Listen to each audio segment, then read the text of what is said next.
Buying a home is an exciting and often back-breaking adventure. First-time buyers may be surprised at all the details the home buying process entails, from finding a real estate agent to reading an inspection report. We've created this step-by-step guide to help you understand the nitty-gritty of the whole process and help you make smart financial decisions along the way. Also, if you'll be making, purchasing through a private sale, you'll find this step-by-step guide very useful. Make sure you watch, like, and subscribe. The first step is to make sure you are ready. If you or your spouse or partner want to buy your first home, start by determining if you're ready to make a long-term and often expensive commitment to a house. Your short-term or long-term plans, such as starting a family or moving out of state, could inform that decision. Next, look at your big financial picture. You want to assess your financial stability from your annual salary to how much you have saved for a down payment to help you figure out how much home you can afford. Check your credit score. Lenders often use this score and other criteria to determine your mortgage interest rate. You need at least about 620 to be considered for a conventional mortgage, but lenders may set their minimum credit score a little bit higher. Lenders need to know your debit to income ratio (DTI) as well. Just like your credit scores, debt to income ratio requirements may vary slightly by lenders. Calculate your DTI by adding all your monthly debts from your student loans to your utility bills and divide the total debt by your gross monthly income to get your debt to income ratio. This will help you determine how much home you can afford. The second step is to set a budget. Don't make the mistake of buying a house you cannot afford. A general rule of thumb is to use the 28/36 rule.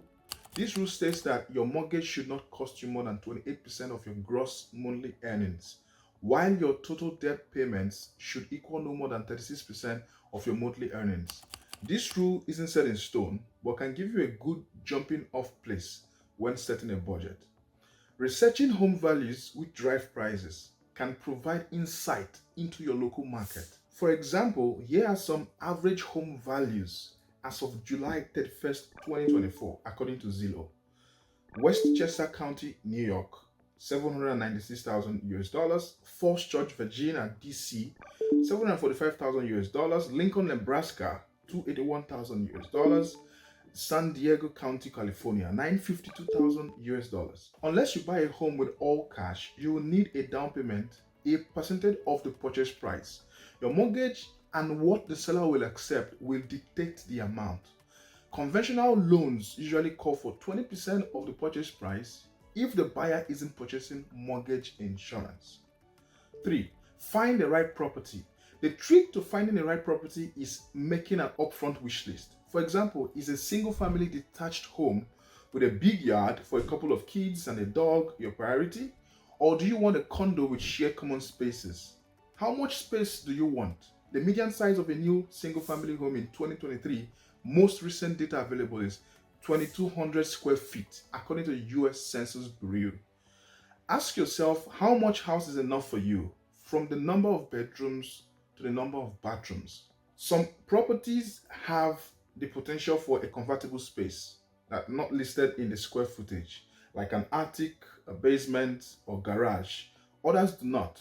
Outdoor living space has become extremely important to buyers, according to the National Association of Realtors. And home with decks, porches, fire pits, and swimming pools may cost more. Now, decide if they are worth the potentially extra price tag. Location. When buying a house, consider its proximity to essential and recreational activities like schools and playgrounds. That's a plus if you have or plan on having children. Shopping areas, libraries, green spaces, commuter trains or buses, and medical facilities. Other questions to ask yourself: do you want to buy a house in need of repairs and do the job yourself versus hiring a contractor, which will add additional costs? Thinking about the kind of home and how much work you want to put into it can help you find the right fit. And who knows, you may find your forever home or a starter in the real estate market. Fourth step, shop for financial options. Finding the best mortgage you can afford is essential to the home buying process. Your monthly mortgage payments, no matter which mortgage you choose, will depend on a few factors. So, using an online mortgage calculator and experimenting with different inputs can help you get a general idea of your monthly mortgage payment. I will talk about home mortgage options that you can select from in a later video. If you haven't subscribed, this is the best time for you to subscribe so you get access to that. The fifth one, get pre-approved letter. A pre-approval letter states the amount of money a lender may be willing to loan you. When you find a lender you want to use for pre-approval, gather your W-2s, your T4s, other tax statements, your recent bank statements, proof of income, and a few months worth of pay stubs. The lender will need all of this information and perhaps more to decide how much money you can be pre-approved for. Feel free to apply for mortgage pre-approval with multiple lenders, from brick and mortar banks and credit unions to online lenders at the same time. Why? Because pre-approvals are hard credit inquiries, so you minimize the hit by applying to all lenders within a short period. Example, 30 to 45 days. It will only count as one hard pull on your credit. If you are serious about buying a home, have your pre-approval at hand when you start talking to agents. Sixth step, find a real estate agent. Working with a good real estate agent who understands the local market will stick within your budget and can guide you through negotiating with a seller is worth their weight in gold. Ask your friends and your colleagues and even me for recommendations or visit a few real estate offices. When you find an agent you like, after interviewing a few to find the best fit, you may be asked to sign a buyer's agency agreement. Now, this states you agree to work exclusively with the agent for a set period. Most buyer's agents are paid on commission from the house sale, so you won't have to pay anything upfront. Your agent will be a bridge or a lifeline between you and the seller of your dream home. You want to make sure you have the right match, personally and professionally, before you sign an agreement with one. The seventh step here is go house hunting. The fun part begins when you start house hunting with your real estate agent, who can show you a variety of homes based on your wish list. While it's fun to scroll through listings online, it is always best to walk through the house in person to look at all the nooks and crannies and feel for the outdoor space and neighborhood. The eighth step here is make an offer. You may have to act fast in a hot housing market where houses are getting multiple offers. Make sure you've done your homework. Ask for a comparative market analysis from a real estate agent to see what other homes in the area have sold for, so you don't over or underbid. When your agent makes an offer on your behalf, don't be surprised if the sellers make a counter offer. A common occurrence, if you ask me. Your agent will negotiate if you want to bid higher or add contingencies to your offer, like the home passing an inspection. When you enter a purchase contract with the seller, it's time to hand over your earnest money, your hard-earned money. This deposit will demonstrate your willingness to buy the home. Plan on paying 1% to 3% in most markets and up to 10% in competitive markets. Your hard-earned money will be applied towards your down payment, but may be non-refundable if you back out of the deal. The ninth step is get your mortgage. Once you have a purchase agreement, it's time to get a mortgage. If you use the lender who pre-approved you, which is usually not required, it may speed up the paperwork process. If you choose to go with another lender, here is what you must provide: your legal ID and social security number, your pay stubs, 30 to 90 days worth, depending on the lender, tax forms. You likely need 2 years of tax forms, proof of other sources of income like your gift money, alimony, side gigs, anything that doesn't have W2 or a T4 to support it. Investment accounts such as an IRA, registered savings account, stocks, bonds, and mutual funds, federal and state income tax returns. You will need the last 2 years. Debt details. Now, provide information on any long-term debt, like your student loans as well. Recent bank statements. Most lenders want a few months of bank statements to show you have money in the bank. Next, your mortgage application must be approved by an underwriter. Who will scrutinize your finances? Be prepared to offer more information as needed. Underwriters will also conduct a title search to ensure the seller legally owns the home, and an appraisal to make sure the home value is worth the purchase price. This process of underwriting may take a few days or weeks. So the 10th step here is purchase a homeowner's insurance. Even though you don't own the home, often you will need to take out homeowner's insurance to get the lender to finalize the loan. You should shop around for homeowner's insurance for the best rates.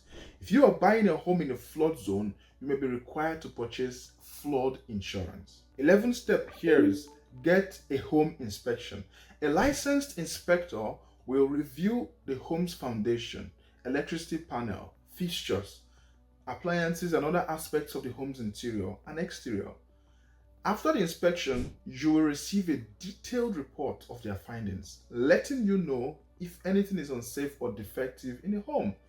You can use this report to negotiate with the seller if things need to be fixed for the sale to proceed. 12. Get a home appraised. A home appraisal is an unbiased opinion of the home's value by a professional appraiser, and you must have an appraisal to get a mortgage. The appraiser uses a checklist to evaluate the home and create a report with detailed information about the house, including amenities, size, condition of the interior and exterior, and a floor plan. The report will also contain information on the size of similar properties and current market trends. An appraiser can also help when you negotiate with the seller if the home's appraisal value is lower than expected. 13. Negotiate with the seller. After you have the inspection and appraisal reports in hand, your agent, on your behalf, of course, may be able to negotiate the price depending on the results. If you are in a buyer's market, you will likely have more room to negotiate the price down. If you are in a seller's market, you may not be able to negotiate as strongly because the seller will likely have a line of potential buyers behind you. When negotiating, this is what you should do. Be kind and professional. And buying a home is often emotional, but try to keep yourself and your feelings in check. Always negotiate after an inspection and an appraisal because you will have access to details on the home you might not have known otherwise. Be prepared to make a counter offer if your first offers are rejected. 14th step, close the deal. You are nearly a homeowner. The last step is on closing in on your purchase. Usually, the lender will issue you a closing disclosure document 3 days before you sit down for the official closing. This 5-page form will show you all the details about your mortgage loan, including your project monthly payments, fees related to the closing, and the loan terms.